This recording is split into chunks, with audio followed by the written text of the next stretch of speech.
إني ببابك قد بسطت يدي، من لي ألوذ به إياك يا سندي.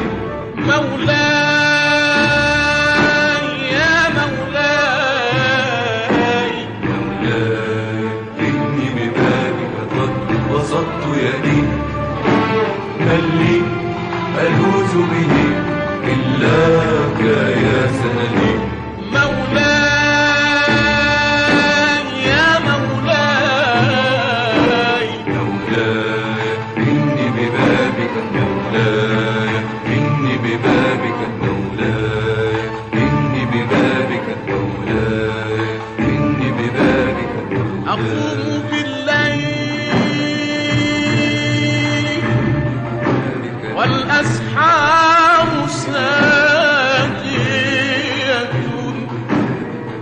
أدعو وهمس دعائي، أدعو وهمس دعائي، بالدموع ندي. إني ببابك، مولاي بنور وجهك إني عائد وجل، ومن يعد بك لن يشقى إلى الأبد، مهما لقيت من الدنيا وعارضها، فأنت لي شغل عما يرى جسدي،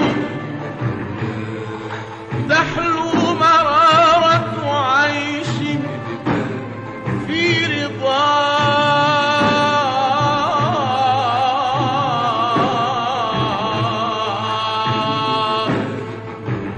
تحلو مرارة عيش في رضا، في رضا.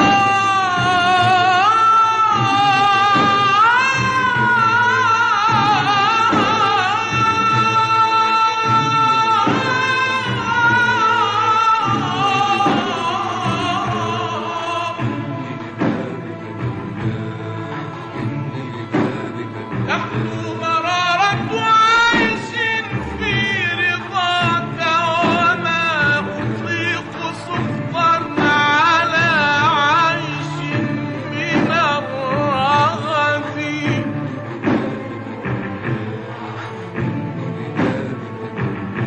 من لي سواك ومن سواك، ومن سواك،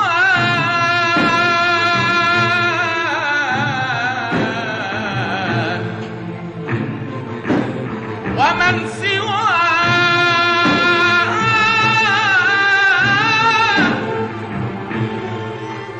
ومن سواك،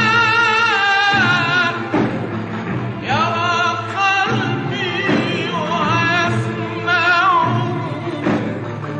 كل الخلائق، ظل في يد الصمد. أدعوك يا رب، أدعوك يا ربي، أدعوك يا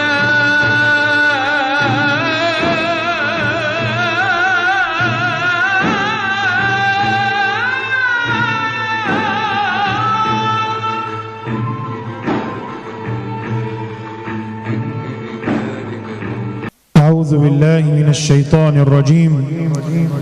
بسم الله الرحمن الرحيم. سبحان الذي أسرى بعبده ليلا من المسجد الحرام إلى المسجد الأقصى الذي باركنا حوله لنريه من آياتنا إنه هو السميع البصير. صدق الله العظيم. أهلا وسهلا بحضراتكم، نحييكم بتحية الإسلام من هذه الرحاب الطاهرة المباركة، من رحاب مسجد العقيلة بقرية المهدية مركز يحيى بمحافظة الشرقية، حيث اجتمعنا في أجل وأشرف مناسبة في ذكرى الإسراء والمعراج، المعجزة الكبرى للحبيب المصطفى صلى الله عليه وسلم. ومن دواعي سرورنا وفخرنا أن وفد إلينا القارئ ابن القارئ فضيلة القارئ الشيخ عبد الله محمود علي حسن ابن فضيلة القارئ الشيخ العلم الإذاعي الشهير والقطب القرآني الكبير فضيلة القارئ الشيخ محمود علي حسن، فهو نبتة حسنة في بيت من بيوت القرآن الكريم.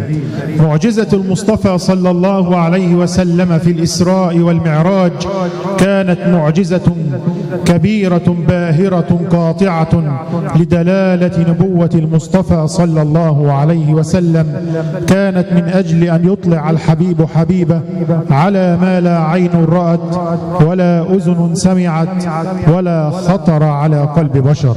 أيها الأحباب الكرام، نستمع إلى فارس دولة التلاوة القارئ ابن القارئ فضيلة القارئ الشيخ عبد الله محمود علي حسن، فليتفضل مشكورا. أعوذ بالله من الشيطان الرجيم.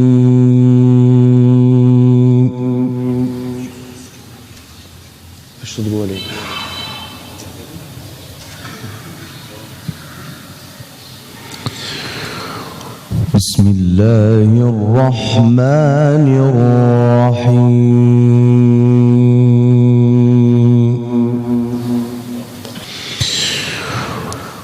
فإذا قضيتم الصلاة فاذكروا الله قياما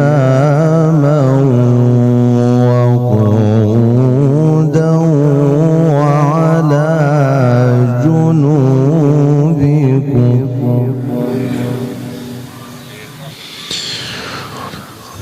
فإذا اطمأننتم فأقيموا الصلاة.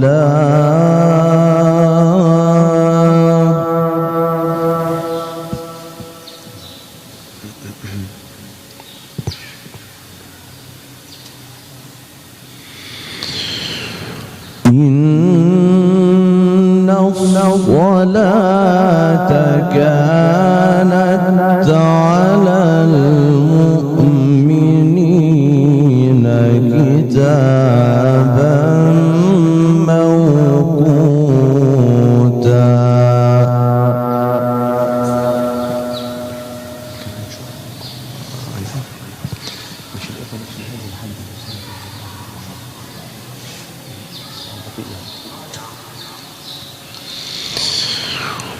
ولا تهنوا في ابتغاء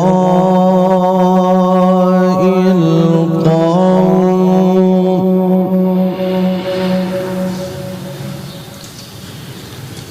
إن تكونوا تألمون فإنهم يألمون كما تألمون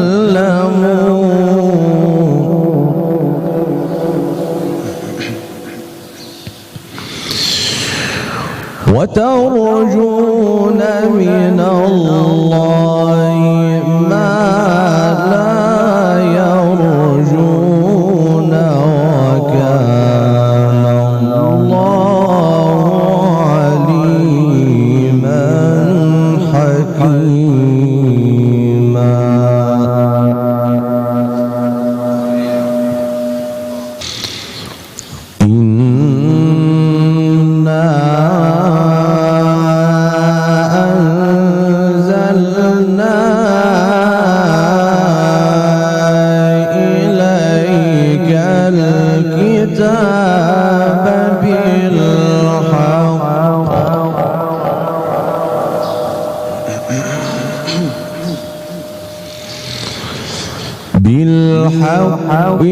لتحكم بين الناس بما أراك الله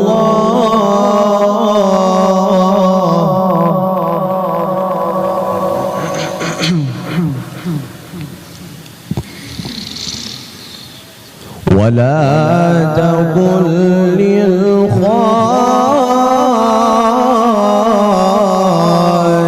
للخائنين خصيما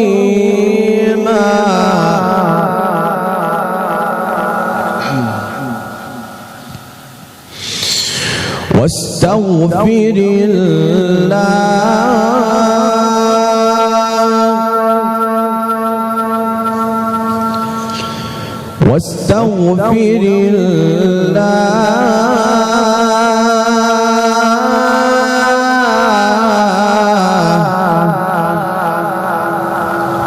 إن الله كان غفورا رحيما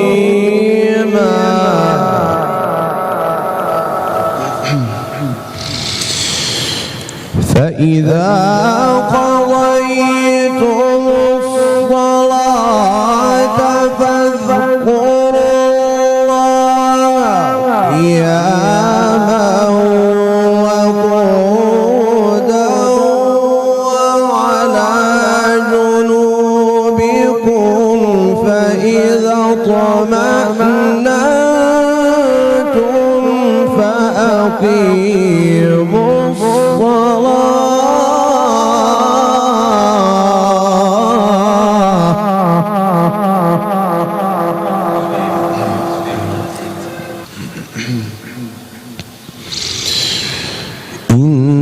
إن الصلاة كانت على المؤمنين كتابا موقوتا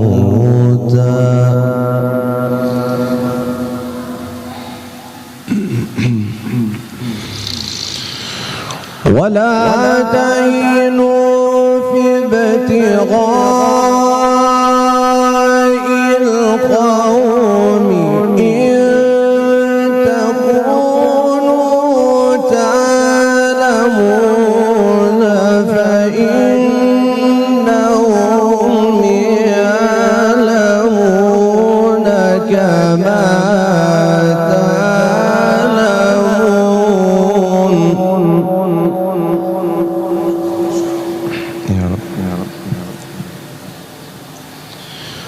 وترجون من الله ما لا يرجون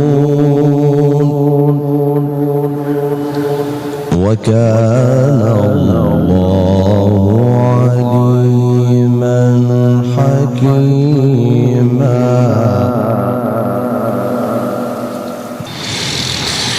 وكان الله عليما حكيما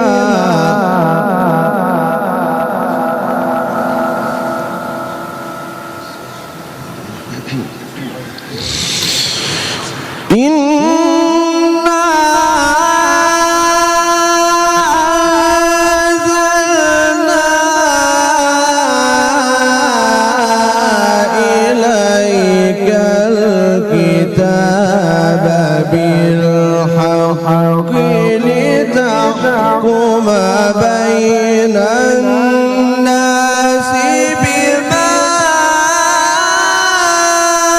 أراك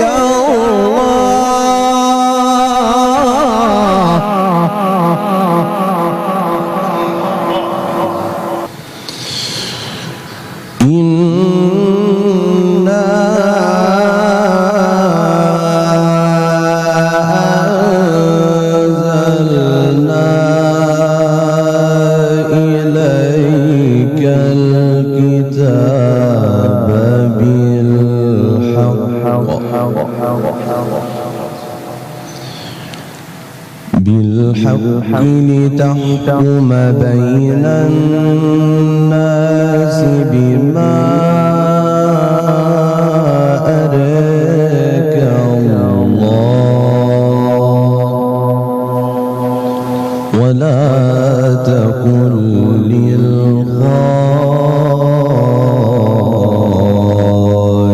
للخائنين خصيما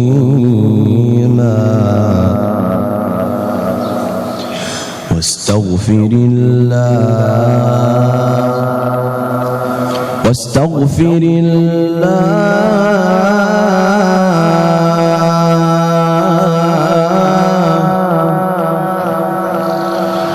بالحق لتحكم بين الناس بما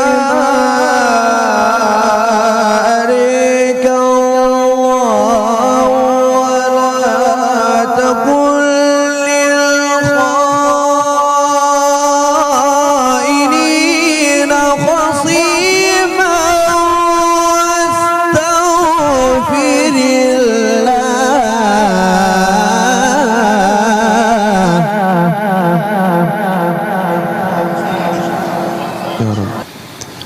إن الله كان غفورا رحيما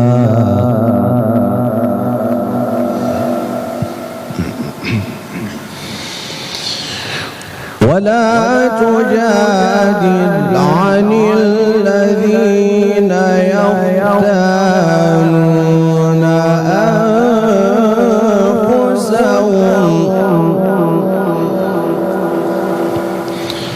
إن الله لا يحب من كان خوانا نزيما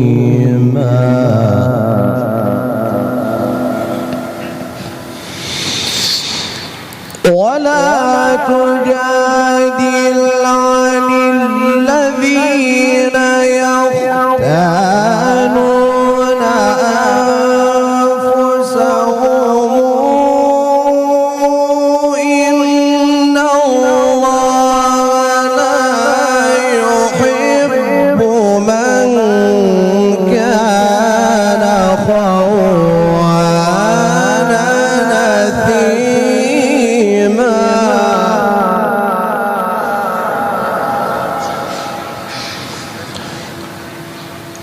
يستخفون من الناس ولا يستخفون من الله وهو معهم إذ يبيتون ما لا يرضى من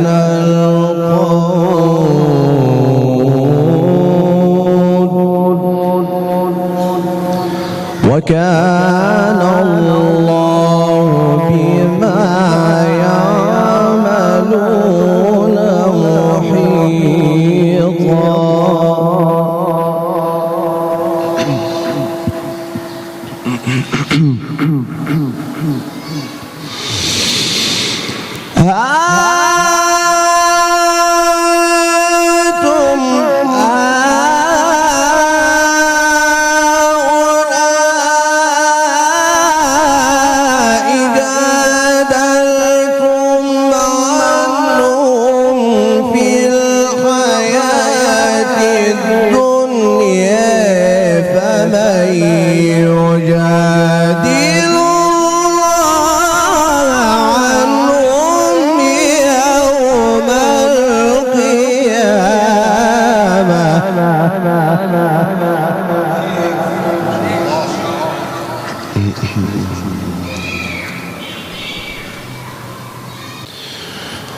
أمن يكون عليهم وكيلا صدق الله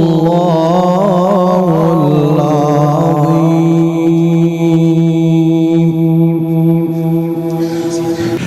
صدق الله العظيم وبلغ رسوله الكريم ونحن على ذلك من الشاهدين. صدقت يا إلهي فيما قلت وأبدعت فيما أحكمت، حقا قلت وقولك الحق. ها وقد استمعنا إلى تلاوة طيبة مباركة عطرة من فضيلة القارئ الشيخ عبد الله محمود علي حسن. الآن أذان الظهر من يوم الجمعة يرفعه فضيلة القارئ الشيخ عبد الله محمود علي حسن. الله أكبر الله أكبر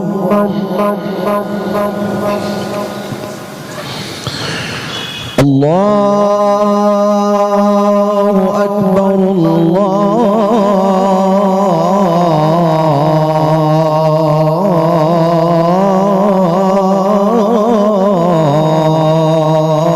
أكبر. أشهد أن لا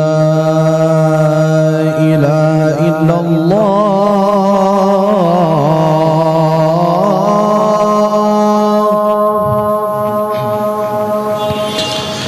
أشهد أن لا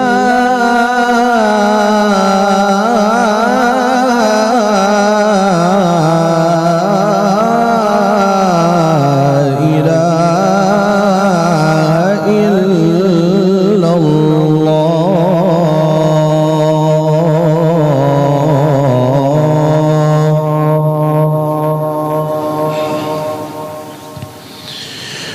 أشهد أن محمدًا رسول الله.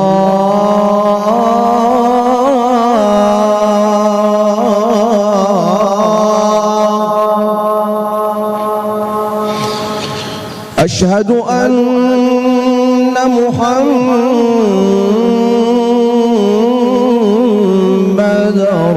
رسول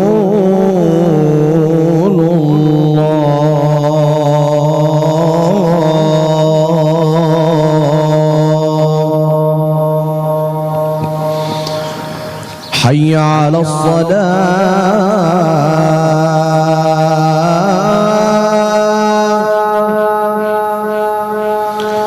حي على الصلاة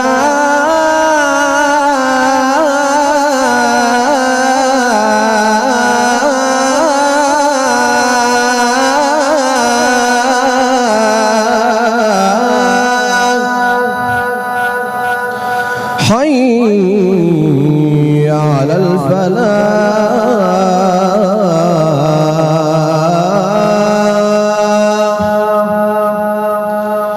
حي على الفلاح.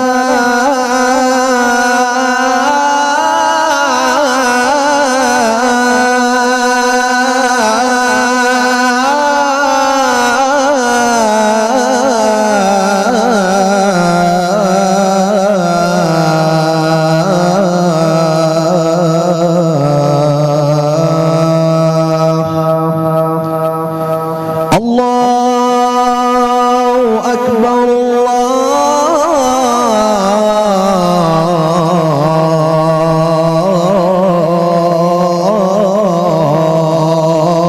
أكبر.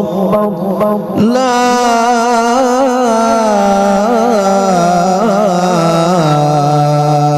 إله إلا الله.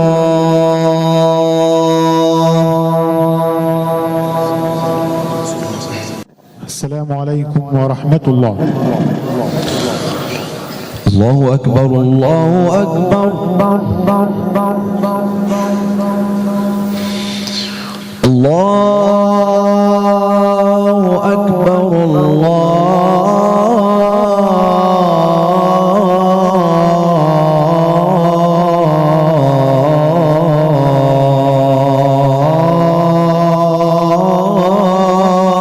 أكبر.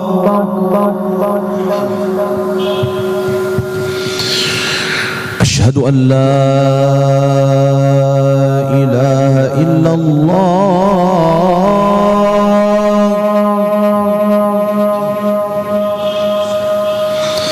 أشهد أن لا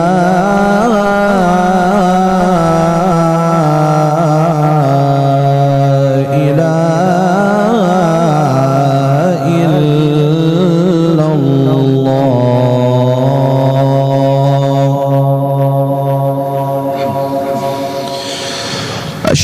أن محمدًا رسول الله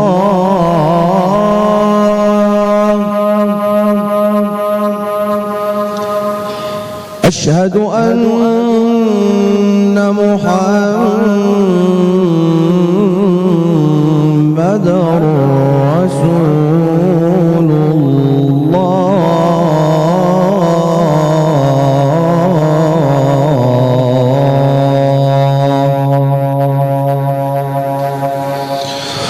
حي على الصلاة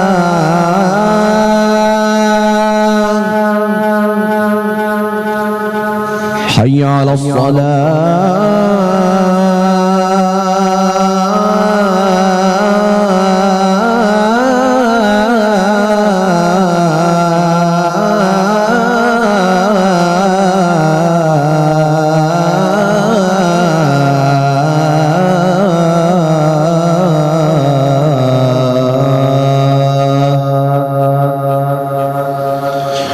حي على الفلاح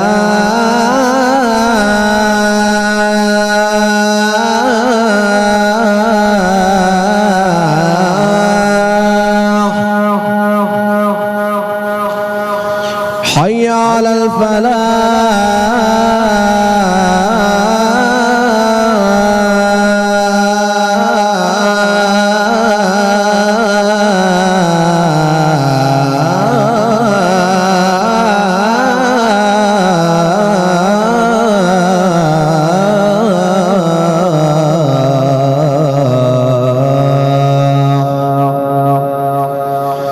الله أكبر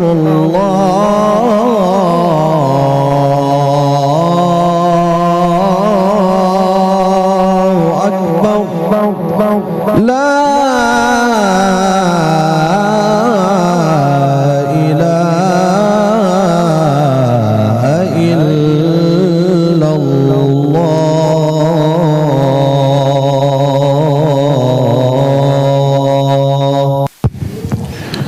الحمد لله رب العالمين أسرى بحبيبه ومصطفاه من المسجد الحرام إلى المسجد الأقصى في رحلة الأرض إلى السماء فاللهم حققنا بحقائقه واسلك بنا مسالكه وبارك اللهم لنا في رجب وشعبان وبلغنا رمضان وأشهد أن لا إله إلا الله وحده لا شريك له وأشهد أن سيدنا وحبيبنا وعظيمنا وأسوتنا وقدوتنا ومخرجنا من الظلمات إلى النور محمد رسول الله صلى الله عليه وسلم صعد إلى أعلى سماء بأمر من الله فلما تجلى الحبيب إلى المحب قال تمنى يا حبيبي ماذا تحب قال أتمنى عليك أن تنسبني إليك فيتنزل القرآن الكريم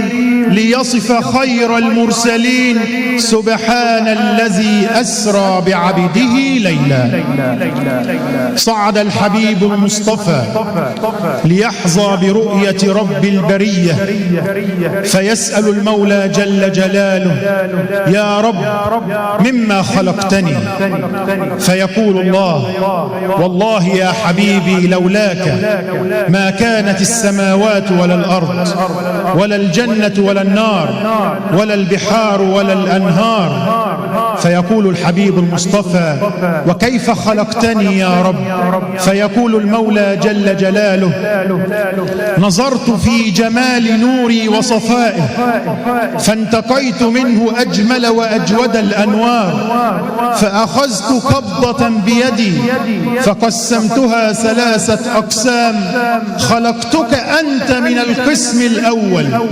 وخلقت أصحابك وزوجاتك وآل وآل بيتك من القسم الثاني، وخلقت أحبابك وأتباعك وسائر أمتك ومحبيك من القسم الثالث.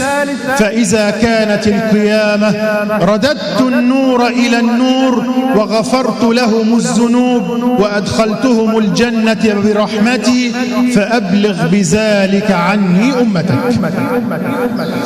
وأوصيكم ونفسي بتقوى الله العلي العظيم وطاعته في السر والعلانية، في القول والفعل، في كل زمان ومكان، مصداقا لقوله تبارك وتعالى: يا أيها الذين آمنوا اتقوا الله حق تقاته ولا تموتن إلا وأنتم مسلمون. وبعد أيها الأحباب الكرام، طبتم وطاب ممشاكم وتبوأتم من الجنة منزلا، وأسأل المولى العلي القدير الذي جمعني بحضراتكم على طاعته في بيت من بيوته أن يجمعنا مع الحبيب المصطفى والنبي المجتبى في جنته ودار مستقره، إنه ولي ذلك والقادر عليه. الإسراء والمعراج المعجزة الكبرى للنبي صلى الله عليه وسلم كانت جبرا لخاطر الحبيب المصطفى من قبل المولى جل جلاله. الله سبحانه وتعالى خلق الخلق واصطفى منهم الأنبياء والمرسلين، واصطفى من الأنبياء والمرسلين النبي صلى الله عليه وسلم فجعله إماما وقائدا وخاتما، وما أخره صلى الله عليه وسلم إلا ليكون إماما وقائد. يحكي الحبيب المصطفى صلى الله عليه وسلم يقول: بينما أنا نائم بين النوم واليقظة أتاني ملكان، فقال الملك للآخر: أهو؟ قال: نعم، هو محمد سيد الخلق. فقال الملك للآخر: زنه ب10 رجال، فرجح صلى الله عليه وسلم. فقال الملك: زنه ب100 رجل، فرجح صلى الله عليه وسلم. قال: زنه ب1000، فرجح صلى الله عليه وسلم.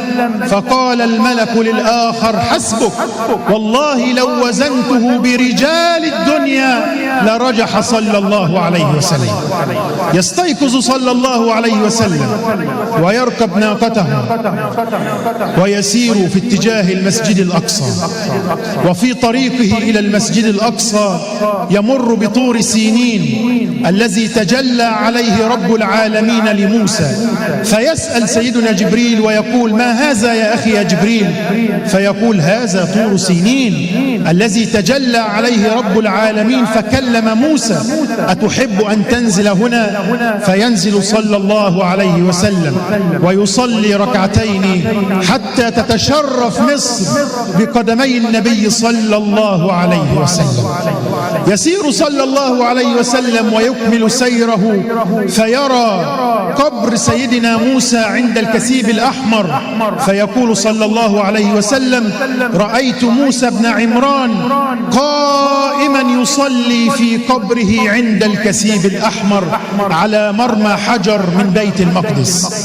يصل صلى الله عليه وسلم إلى بيت المقدس فيجد الأنبياء والمرسلين أجمعين في انتظار حضرته صلى الله عليه وسلم ليكون إماما وقائدا لهم، يصطفون صفوف منتظرين النبي صلى الله عليه وسلم. والمسجد الأقصى 144,000 متر، ساحة المسجد الأقصى 144,000 متر، والإنسان يأخذ مترا ليصلي فيه، وقد صلى النبي ب124,000 نبي. عدد الأنبياء 124,000 نبي، صلى النبي ب124,000 نبي، وبقية 20,000 متر كانوا من الملائكة في هذه القمة، قمة دارها. ويقول أهل الله بأن هذه الصلاة أنارت المكان نورا خاص، لا وجود له في الكعبة ولا وجود له عند سيدنا النبي، وهو نور الأنوار وسر الأسرار وترياق الأغيار، نور خاص تأتى من صلاة الأنبياء فيه. يتقدم صلى الله عليه وسلم ليصلي بالأنبياء والمرسلين إماما وقائدا وهم مصطفون، حتى يستلم أمانة الأمة وحتى يستلم الراية من بعدهم ويكون أمينا على مواريث النبوة. محمد سيد الكونين والثقلين والفريقين من عرب ومن عجم، فاق النبيين في خلق وفي خلق ولم يدانوه في علم ولا كرم، وكلهم من رسول الله ملتمس غرفا من البحر أو رشفا من الديم، وواقفون لديه عند حدهم من نقطة العلم أو من شكلة الحكم، فهو الذي تم معناه وصورته ثم اصطفاه حبيبا بارئ النسم، منزه عن شريك في محاسنه فجوهر الحسن فيه غير منقسم. دع ما ادعته النصارى في نبيهم واحكم بما شئت مدحا فيه واحتكم، وانسب إلى ذاته ما شئت من شرف وانسب إلى قدره ما شئت من عظم، فإن فضل رسول الله ليس له حد فيعرب عنه ناطق بفمه. وعنه عليه الصلاة والسلام أنه قال: التائب من الذنب حبيب الرحمن، ادعوا الله وأنتم موقنون بالإجابة.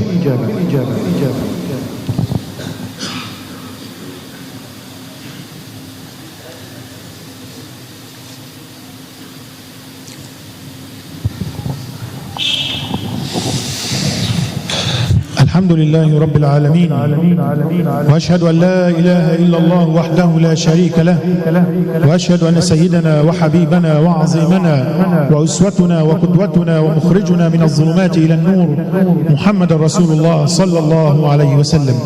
اللهم صل وسلم وبارك على نبي تنحل به العقد وتنفرج به الكرب وتقضى به الحوائج وتنال به الرغائب وحسن الخواتيم ويستسقى الغمام بوجهه الكريم وعلى آله وصحبه أجمعين. وبعد، فإن معجزة الإسراء والمعراج كانت جبرا لخاطر النبي صلى الله عليه وسلم، وكانت تأهيلا له في الفترة ما بين الهجرة من مكة إلى المدينة، وكانت من أجل أن يطلع الحبيب حبيبه على ما لا عين رأت ولا أذن سمعت ولا خطر على قلب بشر، لنريه من آياتنا إنه هو السميع البصير. يصلي صلى الله عليه وسلم بالأنبياء والمرسلين إماما، ثم يصعد إلى السماوات العلى ليحظى برؤية رب العالمين. يصعد إلى السماء الأولى فيجد فيها آدم عليه السلام، فيقول له: مرحبا بالابن الصالح والنبي الصالح. ويصعد إلى السماء الثانية فيجد فيها نبي الله عيسى ونبي الله يحيى، والسماء الثالثة والرابعة والخامسة، إلى أن يصل إلى السماء السادسة فيجد سيدنا موسى كليم الله، وإلى السماء السابعة فيجد خليل الرحمن إبراهيم عليه السلام، ثم يصحبه سيدنا جبريل إلى مكان لم يصل إليه نبي مرسل ولا ملك مقرب. يصل إلى الحجب التي علمها عند الله لم يصل إليها ولم يتقرب منها أحد من العالمين أبدا. فيقول سيدنا المصطفى بكل أدب ووقار لسيدنا جبريل أمين الوحي: تقدم يا أخي يا جبريل. فيقول له: لا، تقدم أنت، لو تقدمت أنت لاخترقت، أما لو تقدمت أنا لاحترقت، وما منا إلا له مقام معلوم. فيخترق سيدنا المصطفى صلى الله عليه وسلم، يخترق الحجب والأنوار وترفع له الغيوم والأستار حتى يحظى برؤية الواحد القهار. يصل صلى الله عليه وسلم بجسده الشريف وبروحه الطاهرة، ويتساءلون ويتجادلون: هل الإسراء والمعراج كان أكان بالروح والجسد أم بالروح فقط؟ يتساءلون وأنت أشرف المخلوقات، بالروح أم بالهيكل الإسراء؟ بهما سموت مطهرين، كلاهما نور وروحانية وبهاء، فضل عليك لذي الجلال ومنة، والله يفعل ما يرى ويشاء. يصل صلى الله عليه وسلم فتذكر موقف سيدنا موسى، فأراد أن يخلع عليه الشريف، فينادى عليه من قبل المولى جل جلاله: يا محمد لا تخلع عليك، فإذا كان موسى هو الطالب فأنت المطلوب، وإذا كان موسى هو المحب فأنت المحبوب، وإذا كان موسى هو المريد فأنت المراد، لا تخلع عليك يا محمد. فيظل صلى الله عليه وسلم بنعله الشريف وبجسده الشريف على رأس الكون، على رأس هذا الكون نعل محمد علت، فجميع الخلائق تحت ظلاله. لدى الطور موسى نودي اخلع، وأحمد على العرش لم يؤذن بخلع نعاله. يظل صلى الله عليه وسلم بجسده الشريف وبنعله الشريف على رأس الكون، فينادى من قبل المولى جل جلاله: يا محمد ارفع رأسك وسل تجب. فيرفع رأسه صلى الله عليه وسلم فيرى رب العالمين بقلبه الشريف، لأن الله سبحانه وتعالى لا تدركه الأبصار. وفارق بين سيدنا موسى عليه السلام الذي تمنى أن يرى رب العالمين، وبين سيدنا محمد الذي رأى الله ولم يطلب. ولو قارنت لفظة لن تراني بالنسبة لموسى وما زاغ الفؤاد فهمت معنى، فموسى خر مغشيا عليه وأحمد لم يكن ليزيغ ذهنا. سيدنا موسى عليه السلام طلب وتمنى من الله سبحانه وتعالى أن يرى الله. رب أرني أنظر إليك، قال لن تراني ولكن انظر إلى الجبل فإن استقر مكانه فسوف تراني. فلما تجلى ربه للجبل جعله دكا وخر موسى صعقا. أما سيدنا المصطفى صلى الله عليه وسلم يدعى ويطلب من قبل المولى جل جلاله ليحظى برؤية رب العالمين، فيقول أهل الله في هذا المعنى اللطيف: ولو قارنت لفظة لن تراني بالنسبة لموسى وما زاغ الفؤاد فهمت معنى، فموسى خر مغشيا عليه وأحمد لم يكن ليزيغ ذهنا. رأى الله سبحانه وتعالى بفؤاده ما كذب الفؤاد ما رأى، ورأى أهل الجنة في الجنة، ورأى أهل النار في النار، ورأى سدرة المنتهى، ورأى جنة المأوى، ورأى الحور العين. ثم يعود صلى الله عليه وسلم إلى فراشه فيجده دافئا، وما يزداد صلى الله عليه وسلم بعد الإسراء والمعراج إلا تواضعا وأدبا. يعود صلى الله عليه وسلم بعدما رأى ثمار الجنة وفواكه الجنة فيأكل من أكل الدنيا، ويعود صلى الله عليه وسلم بعدما رأى الحور العين فيقول إني رزقت حب عائشة. ويعود صلى الله عليه وسلم بعدما صلى بالأنبياء والمرسلين والملائكة، يعود صلى الله عليه وسلم ليصلي خلف سيدنا أبي بن كعب، فما ازداد صلى الله عليه وسلم بعد الإسراء والمعراج إلا تواضعا وأدبا.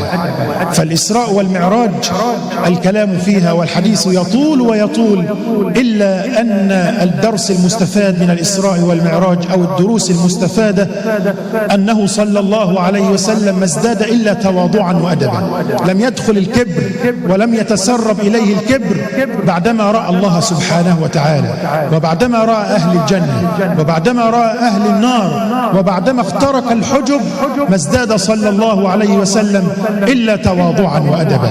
الدرس المستفاد منها أن سيدنا المصطفى صلى الله عليه وسلم وسلم هو سيد الأولين والآخرين بلا مجادل، لذلك اصطفاه الله سبحانه وتعالى لتتشرف السماوات العلى والعرش والكرسي وجنة المأوى وسدرة المنتهى برؤية الحبيب المصطفى صلى الله عليه وسلم.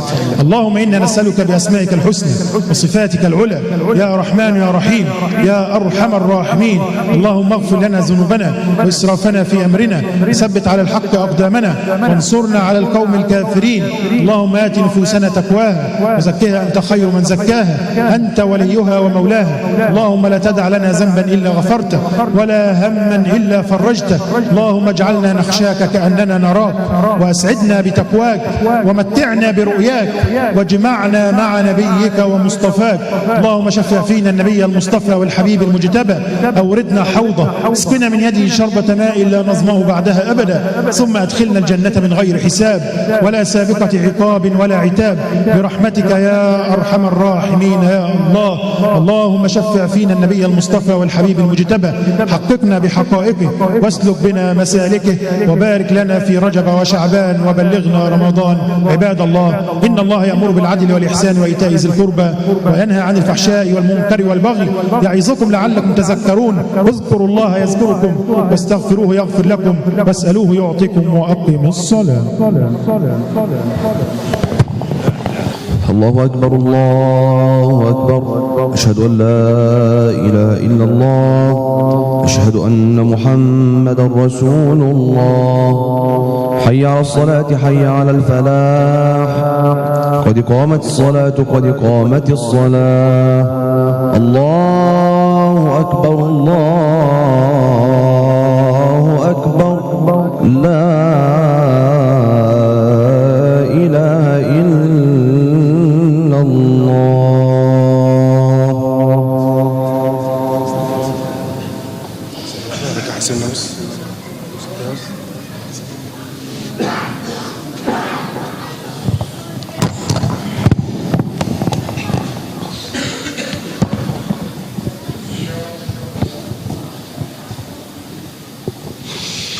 استقيموا واستووا، صلوا صلاة مودة، تقبل الله منا ومنكم أجمعين.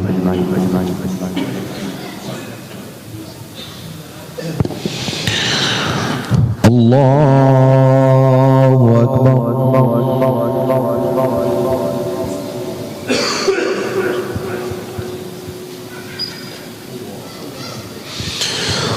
بسم الله الرحمن الرحيم، الحمد لله رب العالمين، الرحمن الرحيم، مالك يوم الدين. إياك نعبد وإياك نستعين، اهدنا الصراط المستقيم، صراط الذين أنعمت عليهم غير المغضوب عليهم ولا الضالين.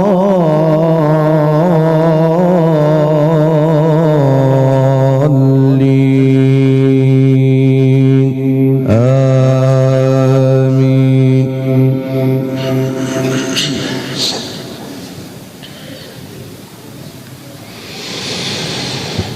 واكتب لنا في هذه الدنيا حسنة وفي الآخرة إنا هدنا إليك.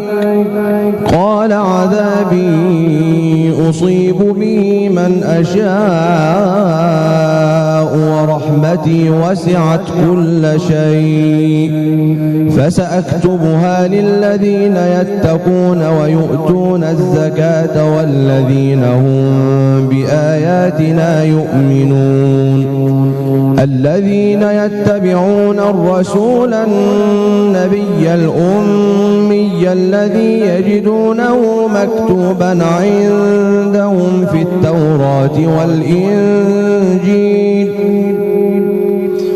يأمرهم بالمعروف وينهاهم عن المنكر، ويحل لهم الطيبات ويحرم عليهم الخبائث ويضع عنهم إصرهم والأغلال التي كانت عليهم فالذين آمنوا به وعزروه ونصروه واتبعوا النور الذي أنزل معه أولئك هم المفلحون. الله أكبر.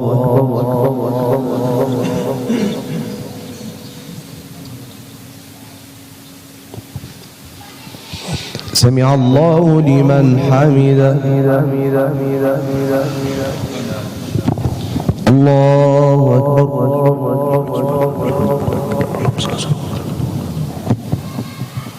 الله أكبر. الله أكبر.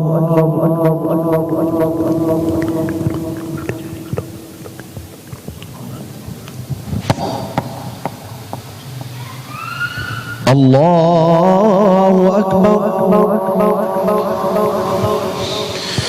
بسم الله الرحمن الرحيم. الحمد لله رب العالمين الرحمن الرحيم مالك يوم الدين. إياك نعبد وإياك نستعين. اهدنا الصراط المستقيم صراط الذين أنعمت عليهم غير المغضوب عليهم ولا الضالين.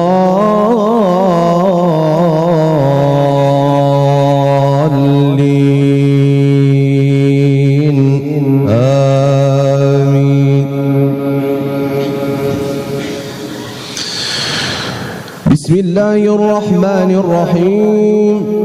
سبحان الذي أسرى بعبده ليلا من المسجد الحرام إلى المسجد الأقصى الذي باركنا حوله لنريه من آياتنا إنه هو السميع البصير. وآتينا موسى الكتاب وجعلناه هدى لبني إسرائيل ألا تتخذوا من دوني وكيلا ذرية من حملنا مع نوح إنه كان عبدا شكورا. وقضينا إلى بني إسرائيل في الكتاب لتفسدن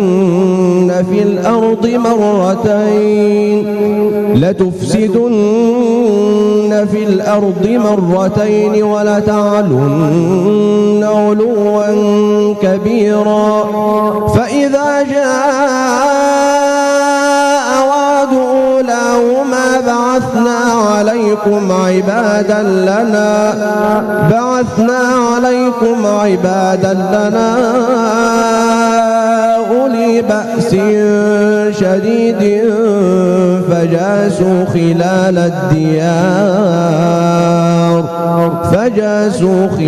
الديار وكان وعدا مفعولا. الله أكبر.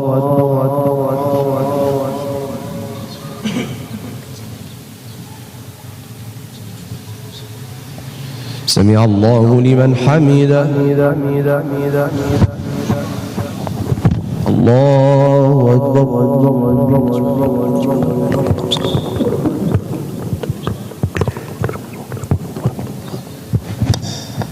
الله أكبر.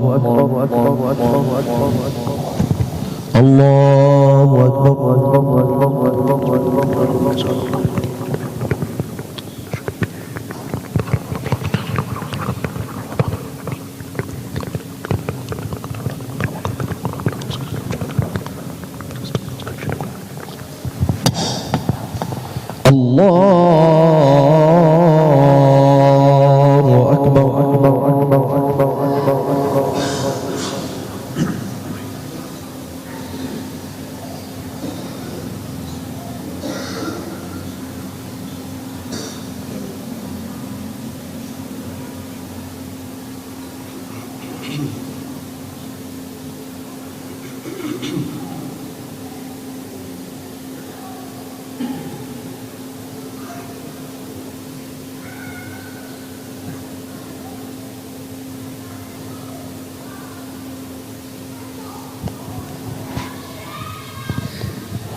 السلام عليكم ورحمة الله. السلام عليكم ورحمة الله.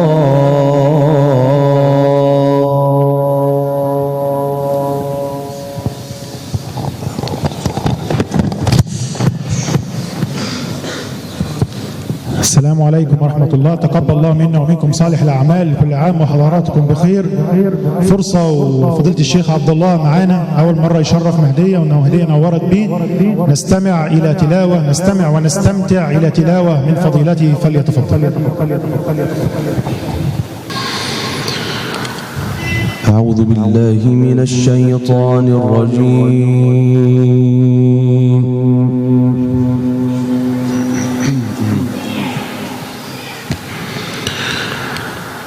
بسم الله الرحمن الرحيم.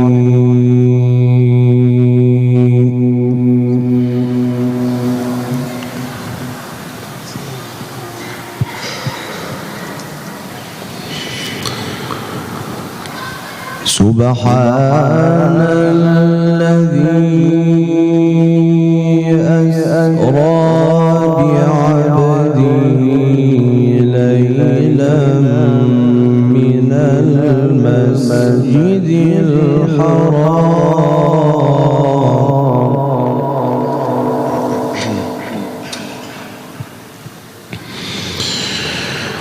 أسرى بعبده ليلا من المسجد الحرام إلى المسجد الأقصى الذي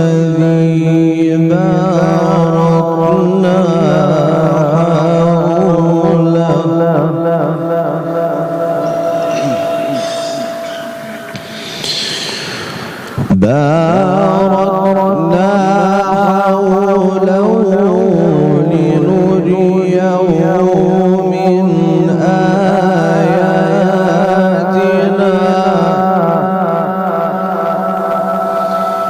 إنه هو السميع البصير.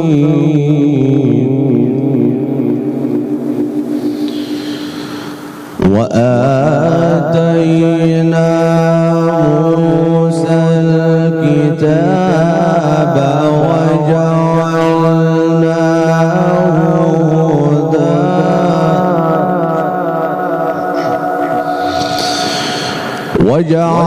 وجعلناه هدى لبني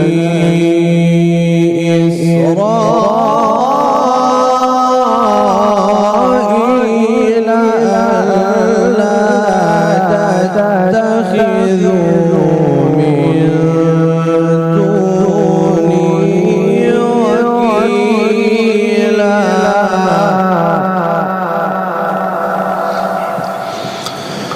ذرية من حملنا مع نوح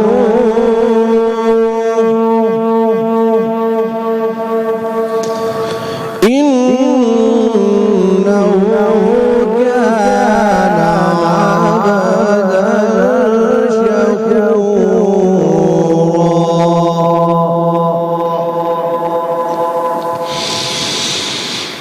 سبحان الذي أسرى بعبده ليلا من المسجد الحرام إلى المسجد الأقصى الذي باركنا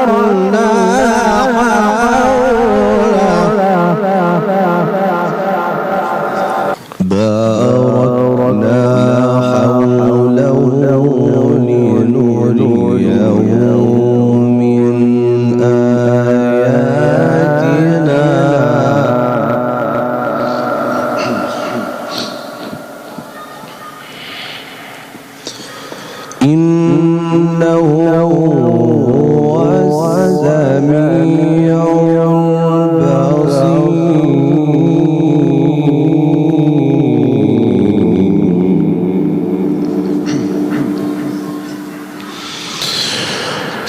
سبحان الذي أسرى بعبده ليلا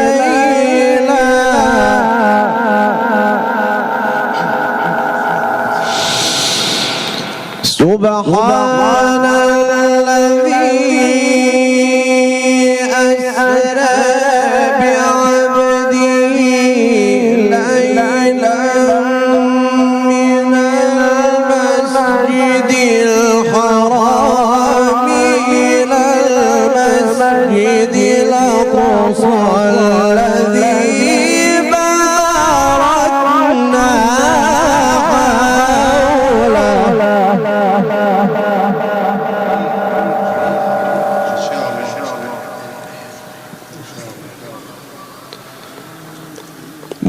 باركنا حوله لنريه من آياتنا إنه هو السميع البصير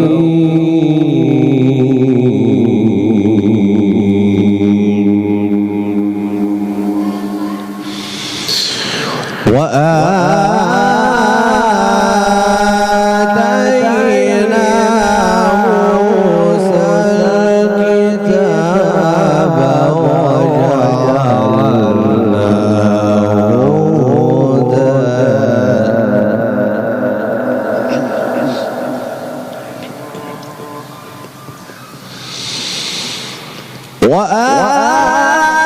وآتينا موسى الكتاب وجعلناه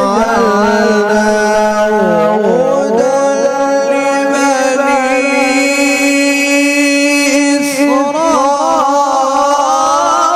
إسرائيل ألا تتخذوا من دوني وكيلا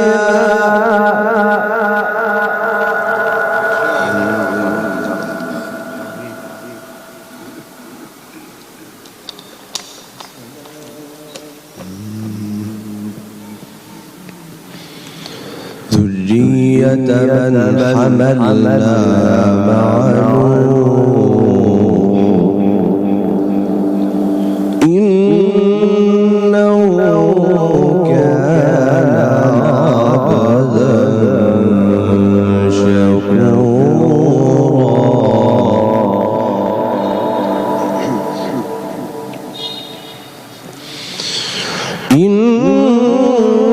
إنه كان عبدا شكورا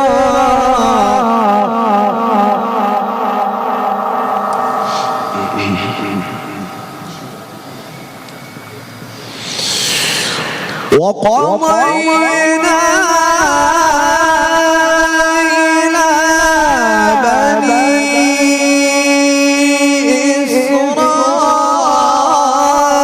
إسرائيل في الكتاب لتفسدن في الأرض مرتين ولتعلن علوا كبيرا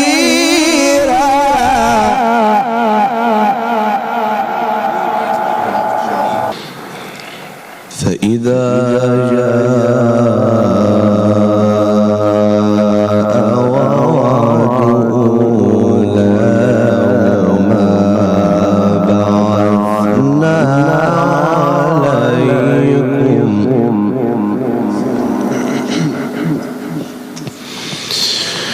بعثنا عليكم عبادا لنا أولي بأس شديد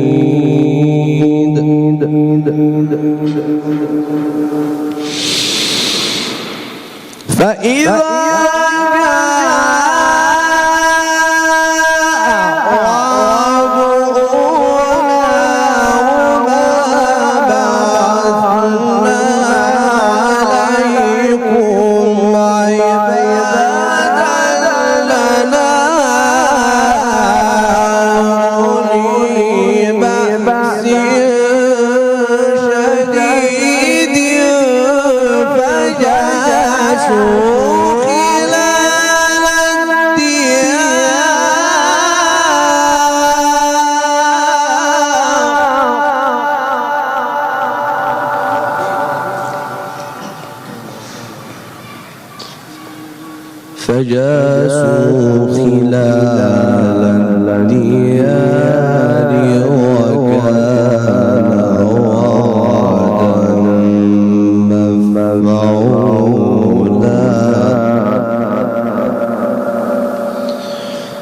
الله أكبر. بسم الله الرحمن الرحيم.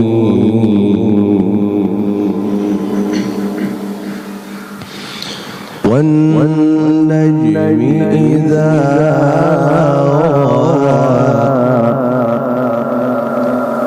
ما ضل صاحبكم وما غوى وما ينطق عن الهوى إن هو إلا وحي يوحى.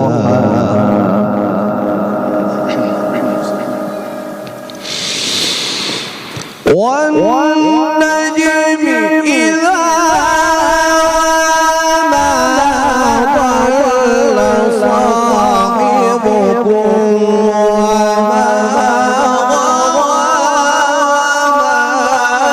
ينطق عن الهوى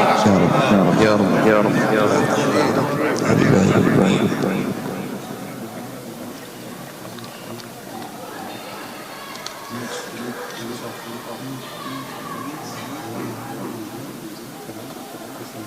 هو إلا وحي والنجم إذا هوى ما ضل صاحبكم وما غوى وما ينطق عن الهوى إن هو إلا وحي يوحى.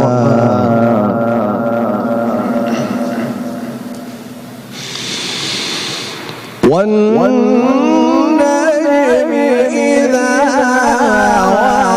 ما ضل صاحبكم وما غوى وما ينطق عن الهوى إن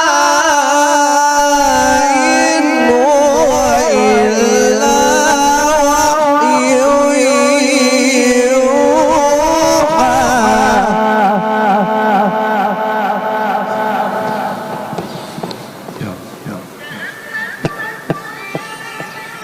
إن هو إلا وحي يوحى. علمه شديد القوى ذو مرة فاستوى وهو بالأفق الأعلى. فاستوى وهو بالأفق الأعلى. فاستوى وهو بالأفق الأعلى. فاستوى بالأفق الأعلى ثم دنا فتدلى فكان قاب قوسين أو أدنى فأوحى إلى عبده ما